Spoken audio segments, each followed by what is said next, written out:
O Quarteto Fantástico já é quase uma realidade dentro do universo cinematográfico da Marvel, Danielzinho! Sim, que da hora! Finalmente, hein, Ó, cara? já temos filme anunciado, pistas plantadas aí em WandaVision, pistas plantadas até mesmo em De Volta ao Lar, né, o primeiro filme do Homem-Aranha.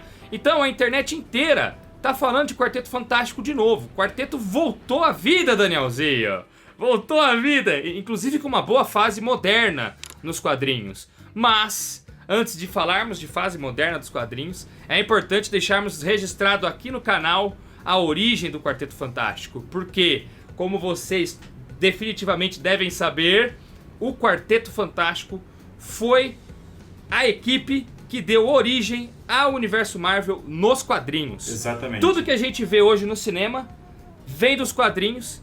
E os quadrinhos hoje só existem porque nasceu o Quarteto Fantástico, dando origem a tudo. Mais O Quarteto especificamente, Fantástico é muito importante. Em 8 de agosto de 1961 surge essa primeira edição do Quarteto Fantástico e é um dos quadrinhos mais revolucionários da história, cara. Tudo que a gente gosta de Marvel Comics hoje em dia, de alguma maneira, deriva de Quarteto Fantástico.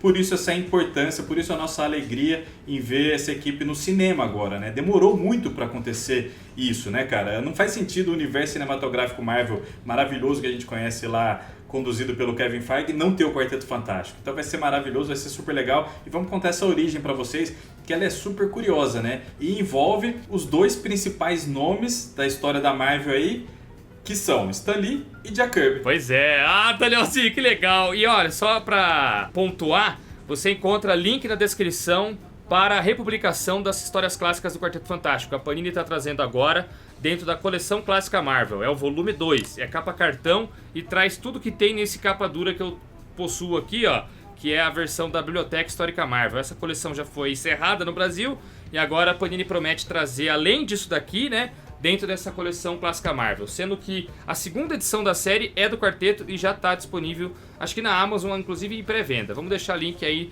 na descrição para vocês, beleza? Boa, aqui em mãos eu tenho a edição capa dura também, que é uma versão dessa Biblioteca Histórica Marvel, né, a versão gringa, né? Ah, tá, boa, Danielzinho. Então, nesse vídeo aqui, nós vamos falar tudo sobre a criação do Quarteto Fantástico, nos bastidores lá da Marvel Comics e também sobre essa primeira história. Então já deixa esse like, que vai ser aquele tipo de vídeo recheado de informação que só o Pipoca Nanquim sabe fazer aqui no YouTube, beleza, galera? Se inscreve aí.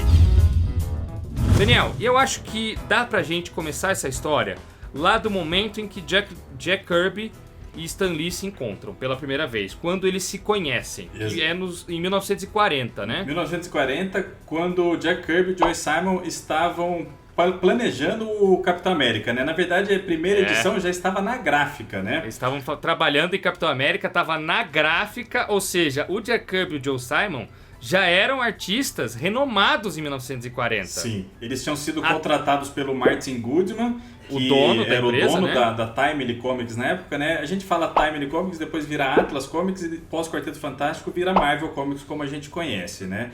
E o Martin Goodman era dono de uma operação enorme lá e um dos braços editoriais dele era essa de quadrinhos, né, que era a Timely Comics. Ele contratou o Joe Simon, contratou o Jack Kirby por conta do Capitão América, ele via muito potencial ali no personagem. Então, quando eles estavam imprimindo a primeira edição do Capitão América, que todo mundo sabe, foi um sucesso arrebatador e levou o nome dos dois para as alturas, enquanto eles estavam nesse processo aí, chegou o Stanley Lieber lá na redação. A redação era minúscula, era formado basicamente pelo Joe Simon e pelo Jack Kirby. O Stanley Lieber é apresentado ali, ele era um garoto ainda, 17, 18 anos, e ele era parente do Martin Goodman, parente do chefão. Parente do dono. Isso, aí ele só é apresentado assim, ó, você é o novo estagiário desses caras aí. Aí os caras, beleza, né, bota o moleque aí, ele vai ajudar a gente a fazer essas paradas. Então Stan Lee conhece Jack Kirby dessa maneira, sendo estagiário da equipe ali do Capitão América. Ele foi levado pra redação pela mãe dele, né, chegou lá e falou, ó, bom, o meu primo aqui, acho que a mãe dele era prima do Martin Goodman, um negócio assim, né? A mãe do Stan Lee era prima da esposa do Martin Goodman. Isso, aí bom, ele tem uma editora e meu filho quer ser escritor. Aí ele vai lá e fala, ó, meu filho quer ser escritor, dá um emprego pra ele aqui. E o cara falou, tá bom, vou dar emprego. Ele já empregava outros familiares também na época, então o nepotismo era uma prática lá dentro. Normal. E aí realoca o cara lá no departamento do Jack Kirby e do Joe Simon. E olha que barato, o Stan Lee nessa época, ele era office boy. ele fazia as coisas que o Joe Simon e Jack Kirby precisavam para continuar produzindo. Inclusive, limpar o cinzeiro do Jack Kirby, buscar encomenda, fazer café, arrumar o chão. Tudo que era trabalho, assim, que eles não podiam, não dava tempo de fazer, e era do coisa de estagiário, assim, trabalhinho menor, eles botavam o Stan Lee pra fazer mesmo. Era menino de recado deles. Stan Lee até arriscou fazer uns textos de revista na época também, né? Foi necessário por conta de questões postais, né? Facilitavam o pagamento para você enviar para as bancas. Sim. Então, se a revista tivesse texto corrido, né? É nesse período que o Stan Lee começa a sua carreira de autor mesmo, fazendo histórias em prosa do Capitão América, né? E aí, a partir da número 5, ele começa a fazer isso, e aí começa a história que todo mundo conhece aí, né? E olha que curioso, ele começou assinando com Stan Lee, que era o nome de mentira. Ele falou, vou ter um pseudônimo aqui, porque eu vou guardar o meu nome verdadeiro pro grande romance que um dia escreverei.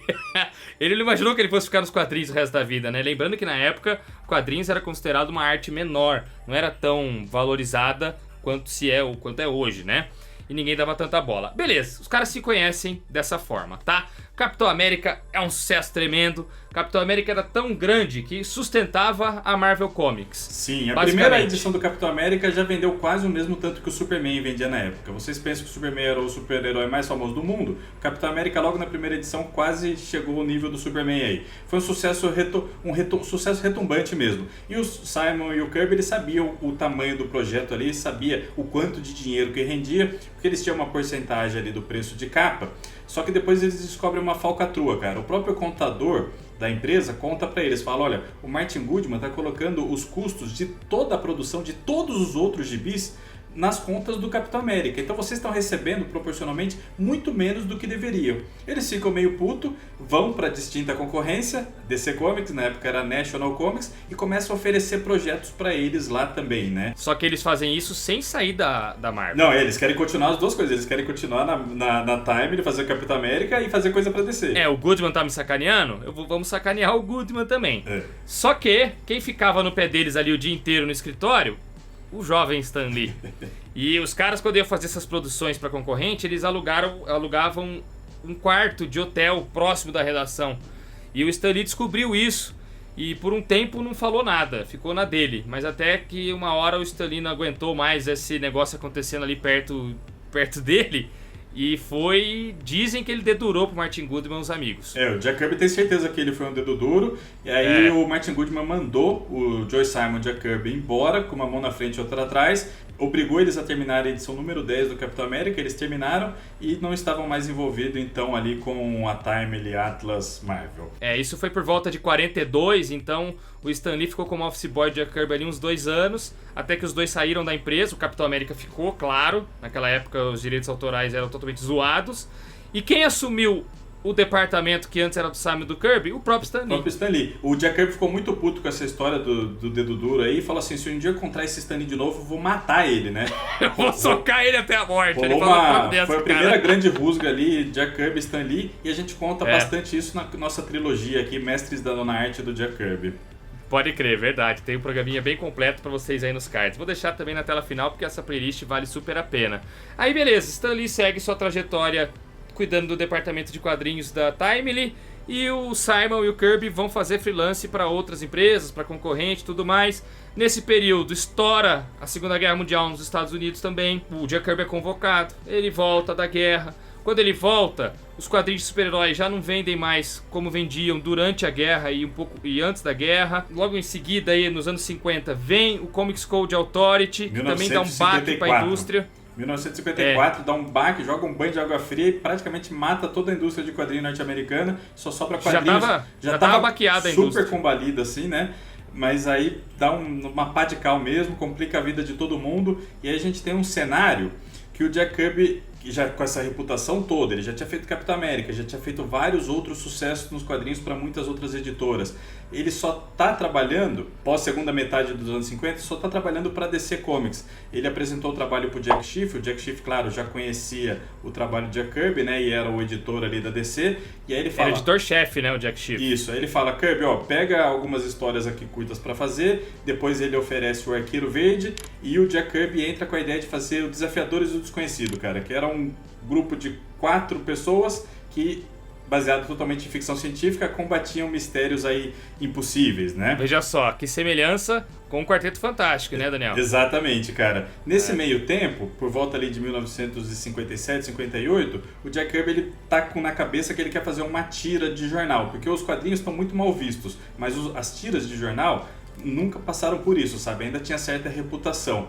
E surge um convite do próprio Jack Schiff, de um syndicate, que encomenda uma tira espacial para a DC Comics. Aí o Jack Schiff fala, eu vou apresentar para você o Jack Kirby e o Dave Wood, os dois caras que estão fazendo Desafiadores do Desconhecido. Talvez eles possam fazer alguma coisa interessante. E aí eles apresentam o projeto Sky Masters da Força Espacial. Este aqui que está em minhas mãos, galera. Aí entra o Hollywood no barco também. Essa história toda da produção do Sky Master tem um vídeo próprio aqui no canal, afinal nós lançamos a obra completa no Brasil. E que acabamento, Daniel? Só uma pausa para mostrar isso aqui, ó. Porque como é tira de jornal, ela é no formato horizontal, só que para guardar na sua prateleira você tem essa luva aqui, ó, que é enviada junto com a obra, claro. Tem link dela aí para vocês comprarem na Amazon. E olha que coisa mais incrível, galera. E legal é que quem tem Sky Masters e tem Quarteto Fantástico, depois, nós vamos até mostrar isso aqui, vai encontrar semelhanças, né? Porque Quarteto Fantástico tem, na primeira história, foguete, né? Tem um lançamento espacial, e ele recriou alguns quadros aqui, igualzinho no Sky Masters, né? Esses daqui especificamente, ó, tem certinho no Quarteto Fantástico. Esse do foguete aqui, é idêntico, né? É idêntico, não, eu vou até aproveitar e mostrar na mão aqui, ó, porque eu tô fácil aqui com essa cena também do quarteto. Aqui. Fala a verdade, se não é idêntico, cara. É igualzinho, é a mesma pegada, né, cara? Ó, o foguete decolando e os caras... Tem até a base no fundo lá, ó. Foguete decolando e os quatro sentadinhos naquela reclinação de poltrona, né? E aqui, ó, igual, galera, igual, ó. Igualzinho. O Jack Kirby ele era meio que mestre em reaproveitar a arte de outras histórias para poder produzir cada vez mais, né, Daniel? Ah, ele produzia muito rápido, né? Ocasionalmente ele reutilizava alguns conceitos ali, né? Tanto é que o Desafiadores do Desconhecido acaba meio que virando o Quarteto Fantástico por conta disso, né? Era um monte de ideia lá e às vezes ele reciclava um conceito ou outro, ou mesmo desenhos ali, né? Personagens e tal, né? E por que nós estamos falando do Sky Master? É só para fazer jabá da obra? Também, é claro, isso aqui é sensacional e todo mundo tem que ter na sua prateleira. Mas o Sky Masters é fundamental pro retorno do Jack Kirby à Marvel Comics e pro reinício da parceria com o Stan Lee. Reinício não, né? Na verdade o início, porque da primeira vez o Stan Lee era só um mero assistente. Mas o Sky Masters é o estopim para isso.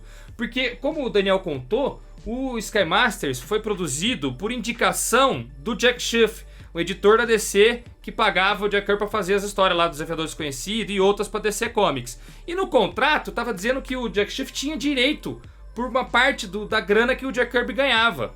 E o Jack Kirby não pagava isso direito, ele nunca se conformou com esse negócio do contrato, o contrato nunca foi direito. O Jack Kirby achou que ia ser só na primeira vez, primeiro acerto, só que era recorrente. E era, na verdade, né, Daniel? Segundo consta nos extras aqui, era ser só pra primeira leva. Era pra ser, só que o Jack Schiff era meio espertinho, cobrou isso daí tudo. E ele processou o Jack Kirby, cara. Ele falou, você tem que me pagar os 4% devidos sim por todas as tiras. Processou o Jack Kirby, eles foram pro tribunal e o Jack Schiff acabou ganhando, cara. Aí o Jack Kirby ficou muito puto da vida e falou assim, putz, cara, é brabo, né? Porque se eu compro briga com esse cara, eu vou perder meu sustento de agora. Eu vou perder o Desafiador Desconhecido, eu vou perder o Arqueiro Verde, eu vou perder as coisas que eu tô fazendo pra descer. Porque é ele que paga minhas contas. Só que eu não posso ficar pagando 4% à toa pelo Sky Master, sendo que ele não tá fazendo nada, esse negócio não tá me dando dinheiro. Aí ele decide falar, quer saber, eu vou encerrar a tira, cara. Ele tinha perdido o processo, ele esquentou a cabeça e falou assim, quer saber, eu vou encerrar Sky Masters, não quero mais nada saber. A partir daí, ele não tinha mais nenhuma história pra fazer na DC Comics, cara. Basicamente, o Jack Schiff realmente mandou ele embora, né? Basicamente ficou desempregado. Jack Kirby, um gigante nessa altura do campeonato, estava sem trampo. Teve uma treta com o editor-chefe da DC Comics, perdeu o seu trabalho e perdeu a tira. Ele até continuou por um tempo fazendo, né, Daniel? Continuou. Até que ficou insustentável mesmo. Também perdeu a tira de jornal. Quem é que nessa mesma época também estava mal das pernas? Que o Jack Kirby agora está mal das pernas nesse momento do vídeo aqui, né, galera? Quem também estava mal das pernas? Ora bolas, a Timely / Atlas, o Martin Goodman e o Stan Lee. Como a gente disse, o mercado de quadrinhos estava muito em baixa, muito mesmo. E eles estavam vendendo uma coisa ou outra só de história de romance, faroeste, monstro, e chamam o Jack Kirby de volta. O Jack Kirby vai bater na porta do cara do Stan Lee, mas não pra socar a cara dele como ele falou que faria, mas pra pedir emprego, pra ganhar trabalho, pra ganhar trabalho. E ganha. O Stan Lee contrata de volta o Jack Kirby. Freelance, né, Daniel? Não era nem contrato fixo também. Sim, contrata de volta. O Stanley estava podendo contratar pouquíssimas pessoas, assim, porque ele estava usando muito dos arquivos das coisas que já tinha, estava republicando um monte de coisa, usando as coisas inéditas que tinha no Martin Goodman fez ele demitir todo mundo, né, cara? Todo mundo. O que foi uma editora grande, assim, um puta de um estúdio, sabe, super movimentado, de grandes sucessos, de repente era só... Capitão América, né? De repente era só o Stan Lee lá. Aí o Stan Lee, ele volta a entrar em contato então com o Jack Kirby e com o Steve Ditko nessa época, e ficam produzindo os gibis que dá e que o Martin Goodman pede pra eles fazerem, né? O mundo dá volta, né, Daniel? O Stan Lee meio que fodeu ele lá atrás. Meio que fudeu, não, fudeu, né? Errou com ele lá atrás, mas depois salvou ele no momento de necessidade também, né? Exatamente, cara. E nesse período eles fizeram muitos gibis de monstro. Eu tenho até uma encadernada aqui, ó, Monster Masterworks, que é um gringo também, que compila... Tá mó pau pra esse seu quadrinho aí, Daniel. É sensacional, cara. Compila algumas histórias do Kirby, do Ditko e do Stan Lee desta época, né? Só que não vendia tão bem, né, Daniel, também. Não era uma coisa de muito sucesso e nem uma coisa que eles gostavam muito de fazer. Eram histórias muito iguais, né? Tudo muito igual, umas capas muito parecidas, era o monstro da semana, tudo meio reciclado e tal, e ninguém fazendo com tanta vontade assim, cara. Ou seja, ele tinha trabalho com quadrinhos, que era o que ele queria fazer, mas os quadrinhos que ele estava fazendo nesse momento, ele não estava gostando muito, nem ele, nem Stan Lee. A Marvel estava afundando, os dois estavam quase para justamente sair. O Stan Lee estava indo pedir as contas da Marvel para tentar fazer a carreira dele de escritor finalmente, que ele sempre queria lá. Até que, um belo dia, o Martin Goodman vai jogar golfe com o dono da National, Jack da DC Leibowitz. Comics, o Jack Leibowitz. Eles tinham o hábito de jogar golfe juntos, né? Os magnatas eram meio que amigos da área e jogavam juntos. Os puta milionários da indústria gráfica lá se encontravam direto no campo de golfe, né? Aí o Jack Leibowitz conta pra ele assim que ele descobriu uma mina de ouro que tava salvando a DC, que era um grupo de super-heróis.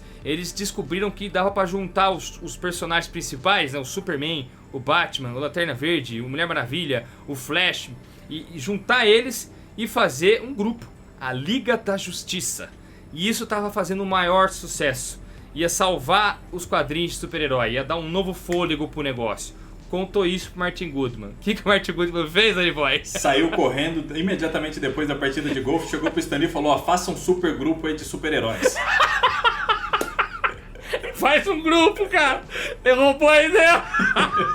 Era normal na época, tá, gente? Se reciclar ideias e roubar um do outro e tal. Era super convencional. O Stan Lee escuta aqui, ele fala assim: tá, você já me pediu pra reciclar outros personagens, não sei se vai dar certo, cara. E ele tava assim, muito desanimado. Aí ele tem uma conversa... Ele ia sair mesmo. Aí ele tem uma conversa com a esposa dele, a Joanne, e fala: ó, tô muito desanimado, não aguento mais, faz 20 anos que eu tô me dedicando pros quadrinhos, pro Martin Goodman, e não tá me levando pra onde eu quero. Ele tava totalmente satisfeito. Ela fala assim: ó, se você vai pedir as contas mesmo, e ele te obrigou a fazer esse grupo aí, não sei o que, você tá de saco cheio, por que você não conta a história que você quer, do jeito que você quer, com vontade mesmo, com paixão? Não tem nada a perder. Você acha que é o certo? O que vai dar errado? Eles vão te demitir? Aí ele dá uma risada e tal e fala: quer saber? Eu vou tentar fazer isso. E aí ele começa a pensar, matutar no que seria o primeiro roteiro de Quarteto Fantástico. Que na verdade ele não faz muito o que o Martin Goodman pediu. Que se fosse pra fazer o que o Martin Goodman pediu, ele pegava lá os personagens antigos, né, tipo o Namor, que já existia,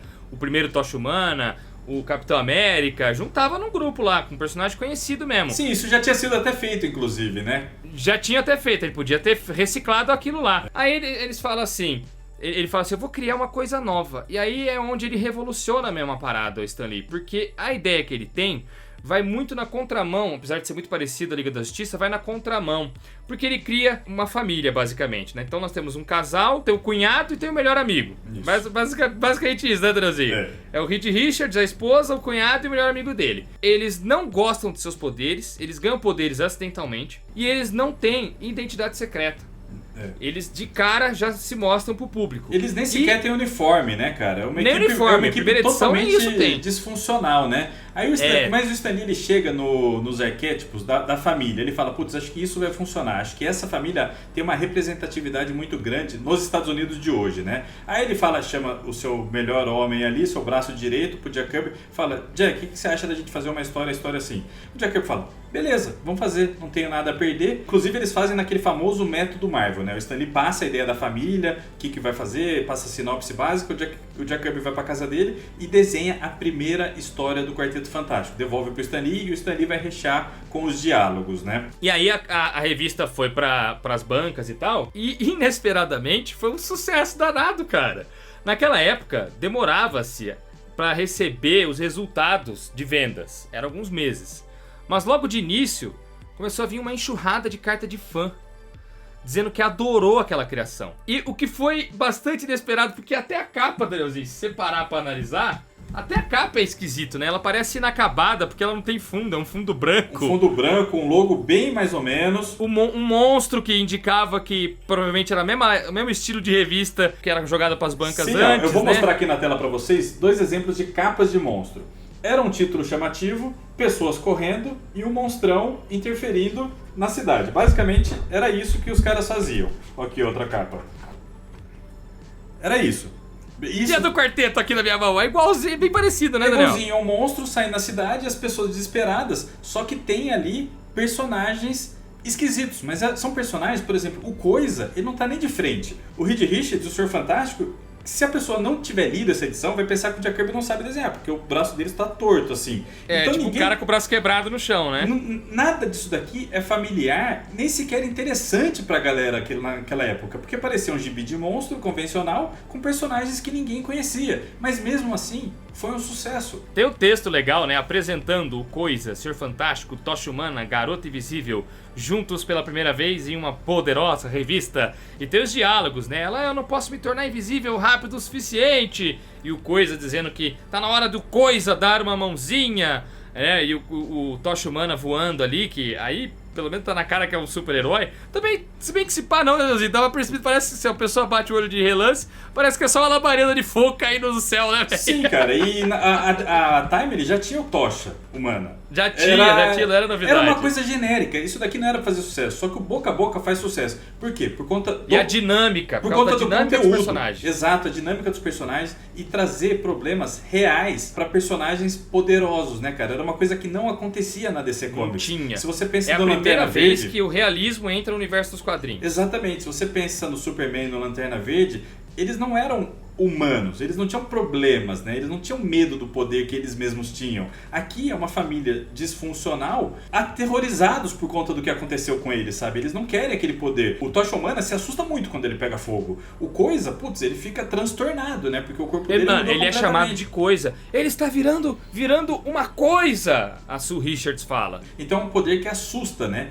E trazendo esses problemas para a vida real, foi um sucesso. Eles tinham que fazer um gibi de super-herói, eles queriam fazer um gibi de super-herói, mas não podia ser claramente um gibi de super-heróis. Por quê? Porque a distribuição das revistas da Marvel era feita por uma empresa que era da DC Comics, cara. E a DC só distribuía 8 revistas da Marvel nessa época aí. E eles não queriam concorrência, eles não queriam que fosse super-herói. O Jack Kirby fala pro Stan Lee, a gente vai fazer super-herói nos outros títulos. A gente vai pôr super-herói no Faroeste, a gente vai pôr super-herói nas revistas de monstro, e o Quarteto Fantástico vai ser um gibi de super-herói, mas a gente vai disfarçar como se fosse um gibi de monstro. E aí só com o tempo que isso muda e escancara-se que era uma revista de super-herói mesmo, e as pessoas percebem, e aí eles ganham uniformes e tal. É por isso que os super-heróis depois, na sequência, quase todos são colocados nas revistas antigas, né, da Marvel, né? Logo depois eles criam o Incrível Hulk na revista própria, que também não tem cara de super-herói, é monstro. Exatamente, eram todas revistas que serviam de guarda-chuvas para outras histórias.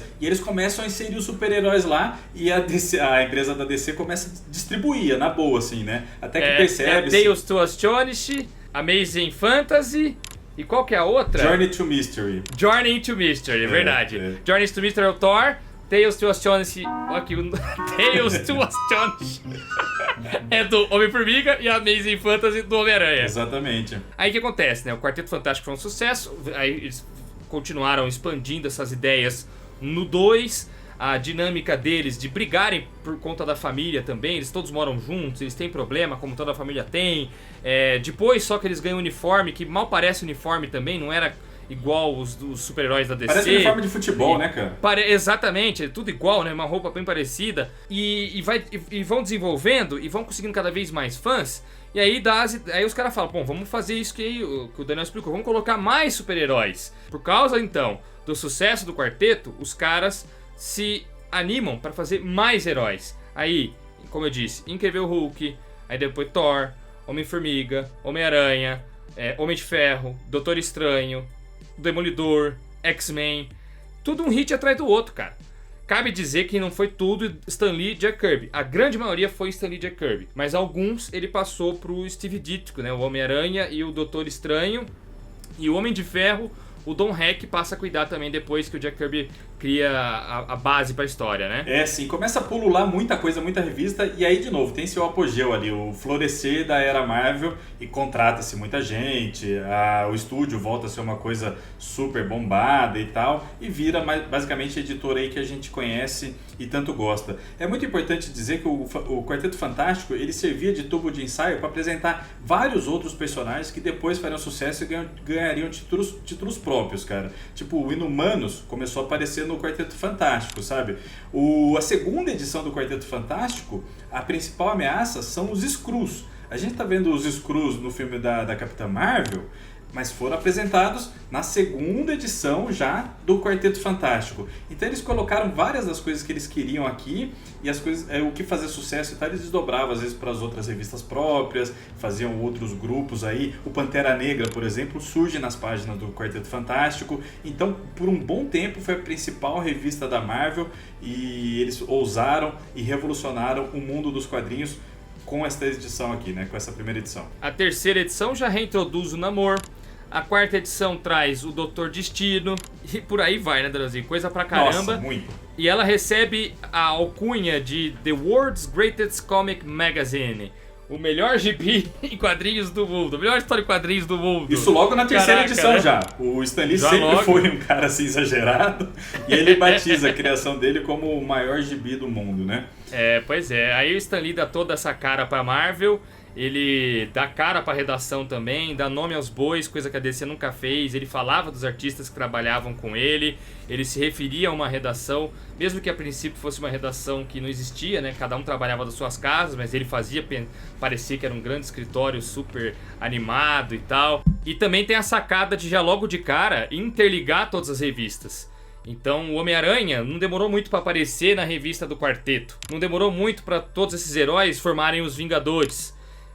Tudo que acontecia numa revista era no mesmo mundo da outra. O Homem-Aranha vivia na mesma Nova York do Quarteto Fantástico. Sim, Nova York é uma coisa super importante de ser dita, porque, por exemplo, enquanto os gibis da DC se passavam em metrópoles, em Gotham City, cidades baseadas em grandes metrópoles mundiais, o Stan Lee e o Jack Kirby colocaram o quarteto, a família americana, morando em Nova York.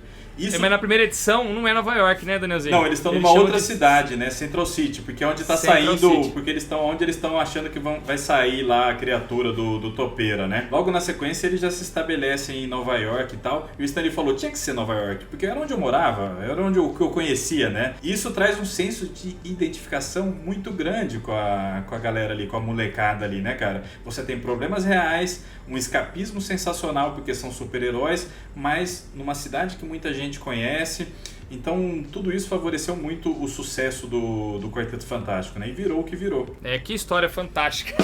Fantástica, sensacional. É uma experiência legal pra caramba. Perdeu um trocadilho aí do História Fantástica. É uma experiência legal pra caramba ler essa primeira história hoje em dia, cara. Porque ela parece um tanto quanto desconjuntada, assim.